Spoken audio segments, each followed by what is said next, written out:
এই জমানার যথেষ্ট মৌলবী বাইরিছে, আমারে যখন দাওয়াত করে তোমরা সবার মধ্যে দিবা, আমার যদি মহব্বত করো তাহলে 1 লাখ টাকা দিবা। এটা দিনদার মৌলবী না, এটা দুনিয়াদার মৌলবী। আপনারা জাহান্নাম থেকে বাঁচানির লাগি ওয়াজ করে না, এটা পকেট গরম করবার লাগি ওয়াজ করে। এই মৌলবীরা আপনারা চিন্তা রাখুন দরকার।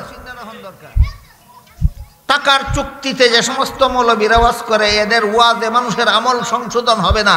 তাফসীরের কিতাবে পরিষ্কার ভাষায় লেখা আছে। রাসূল করিম সাল্লাল্লাহু আলাইহি ওয়াসাল্লাম বলেন, সারা দুনিয়ার সমস্ত মানুষ যখন দুনিয়ার জীবনের সকল কাজের হিসাব দেওয়ার জন্য হাসরের মাঠে দাঁড়াবে, আল্লাহ আলেমগণকে বলবেন তোমরা আলাদা হইয়া আলাদা কাতারে দাঁড়াও। আল্লাহর হুকুমে আলেমগণ যখন আলাদা কাতারে দাঁড়াবেন, তখন আল্লাহ আলেমদেরকে বলবেন তোমাদেরকে আমি দুনিয়াতে আলেম হওয়ার সৌভাগ্য দান করেছিলাম জাহান্নামের আগুন দিয়া জ্বালাবার জন্য নয়, তোমরা জান্নাতে চলে যাও। এখানে একটা প্রশ্ন জাগতে পারে যে আলেম হইলেই যদি জান্নাতে যাওয়া যায়, আলেমরা নামাজ রোজা না করলেই কি, আলেমরা সুদ খাইলে কি, ঘুষ খাইলে কি, আলেমরা দুর্নীতিবাজ জালিয়াতিকারী হলে অসুবিধা কি? রাসূল বলছেন আলেমরা জান্নাতে যায়। এই প্রশ্নের জবাব হইল আলেম 2 প্রকার। এক প্রকার সমাজের দৃষ্টিতে আলেম, আর এক প্রকার আল্লাহর দৃষ্টিতে আলেম। সমাজে কারে আলেম কয়? যে কোরআন হাদিসের ইলম যিনি শিখছে তারই সমাজে আলেম কয়। এটা সরলা কোন? কোরআন হাদিসের ইলম যিনি শিখছে তারই সমাজে আলেম। আল্লাহ কোরআন হাদিসের ইলম শিখলেই আলেম বলে না। কোরআন হাদিসের ইলম শিকার পর ইলম মতো যারা জীবন যাপন করে আল্লাহ তাদেরকে আলেম করে। বেশ কম হয়েছিনি? হাসরের মাঠে আল্লাহ বলবেন তোমরা জান্নাতে যাও। সমাজের দৃষ্টিতে আলেম হইলে চলবে না, আল্লাহর দৃষ্টিতে আলেম হতে হবে। আপনাদের যাদের ছেলে মেয়েদেরকে মাদ্রাসায় পড়তে দেন, আপনারা যারা মাদ্রাসার পড়নেওয়ালা ছাত্রদেরকে লজিং দেন, আপনাদের লক্ষ্য রাখতে হবে আমার ছেলেটা মাদ্রাসার ফিরে সমাজের দৃষ্টিতে আলেম হইতেছে না আল্লাহর দৃষ্টিতে আলেম হইতেছে। কেমনে বুঝবেন? দেখা যায় মাদ্রাসার যতক্ষণ তাহে ততক্ষণ নামাজ পড়ে, বাড়িতে গেলে আর নামাজ পড়ে না। হে আল্লাহর দৃষ্টিতে আলেম হইতেছে না সমাজের দৃষ্টিতে? যতক্ষণ মাদ্রাসায় থাকে ততক্ষণ সুন্নতি লিবাস গায়ে পরে, বাড়িতে গেলে গা আর সুন্নতি লিবাস পরে না, অন্য লিবাস পরে। আল্লাহর দৃষ্টিতে আলেম হইতেছে না সমাজের দৃষ্টিতে? ভালো রকম মনে রাখবেন। আপনার ছেলে মাদ্রাসায় পড়ে, আপনার লক্ষ্য রাখতে হবে সে সমাজের দৃষ্টিতে আলেম হইতেছে না আল্লাহর দৃষ্টিতে আলেম হইতেছে। আপনার গোটা লজিং খাইয়া মাদ্রাসায় পড়ে, আপনার লক্ষ্য রাখতে হবে আমি যে তোমারে খাওয়াই 12 মাস, তুমি সমাজের দৃষ্টিতে আলেম হইতেছ না আল্লাহর দৃষ্টিতে আলেম হইতেছ?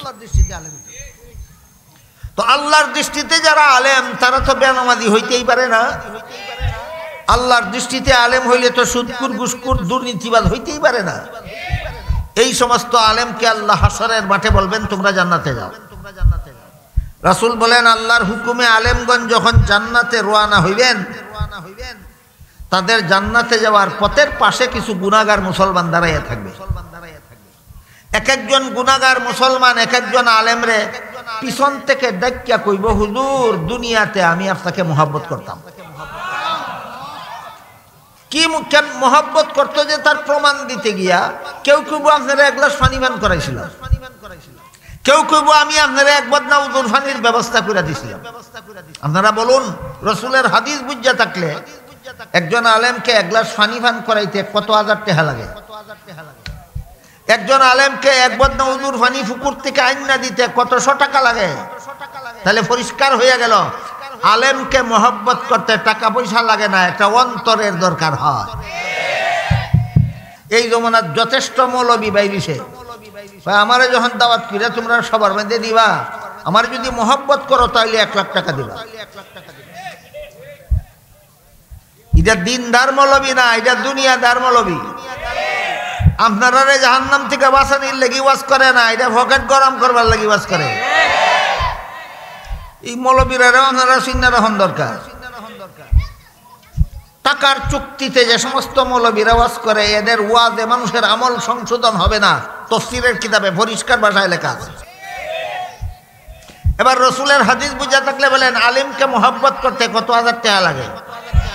1 পয়সাও লাগে না, অন্তর লাগে, অন্তর।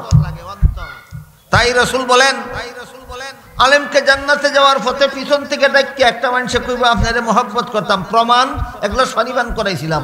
আর একজন মানুষ ডাকিয়া কইব আপনার দুনিয়াতে আমি মোহাব্বত করতাম, প্রমাণ আপনারা একবার নাউদুর ফানির ব্যবস্থা করে দিছিলাম। কিন্তু আজকে আমার গুনার কারণে আল্লাহ হুকুম দিয়া দিছে জাহান্নামে যাইতাম। তখন এই আলেমগণ আল্লাহকে বলবেন, আল্লাহ এই লোকটা ঠিক হয়ে গেছে, আমার মহব্বত করে এক গ্লাস পানি ভান করাইছে। ওই গুনাগার লোকটা ঠিকই কইছে, আমার মহব্বত করে এক বদনা উদুর পানির ব্যবস্থা করে দিছিল। আল্লাহ তখন বলবেন আলেমরা শোনো, এদের গুনার কারণে আমি হুকুম দিয়া দিছি জাহান্নামে যাইতো। হুকুম দিমু না দিছি? হুকুম দিয়া দিছি জাহান্নামে যাইতো। কিন্তু তোমরা যেহেতু সাক্ষী দিলা এরা তোমার মহব্বত করতো, তোমরা সাক্ষীর কারণে আমি মাফ করে দিলাম। আলেমরা তোমরাও জান্নাতে যাও, এই সমস্ত গুনাহগার মুসলমানদেরকে সাথে নিয়ে যাও। এরা জাহান্নাম থেকে বাঁচলো কত নম্বর পথে? 4 নম্বর পথে। এরপরে রাসূল বলেন এরপরে জাহান্নাম থেকে বাঁচার আর কোনো পথ নাই। তুমি যদি আলেমও না হও, আলেমের ছাত্রও না হও, আলেমের কথা শোনারও সুযোগ না পাও, আর আলেমকে এইভাবে মহব্বত করতে না পারো, তোমার কপালে জাহান্নাম ছাড়া আর কিছু নাই।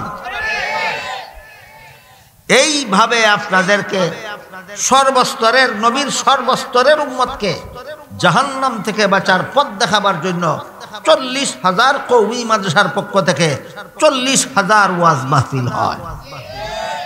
বুঝলেন? মাদ্রাসায় ওয়াজ মাহফিল কেন করে?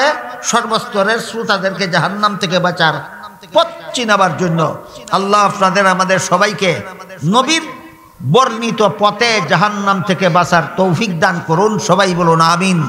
সুবহান রাব্বিকা রাব্বিল ইজ্জাতি আম্মা ইয়াসিফুনা ওয়া সালামুন আলাল মুরসালিন আলহামদুলিল্লাহি রাব্বিল আলামিন।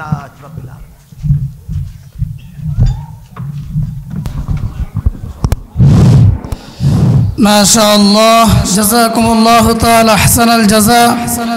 হযরত আমাদের সামনে গুরুত্বপূর্ণ আলোচনা করেছেন। আমরা সকলে দোয়া করি আল্লাহ পাক যেন হযরতের ইলমে আমলে হায়াতে বরকত দান করেন। সকলে বলি আমিন।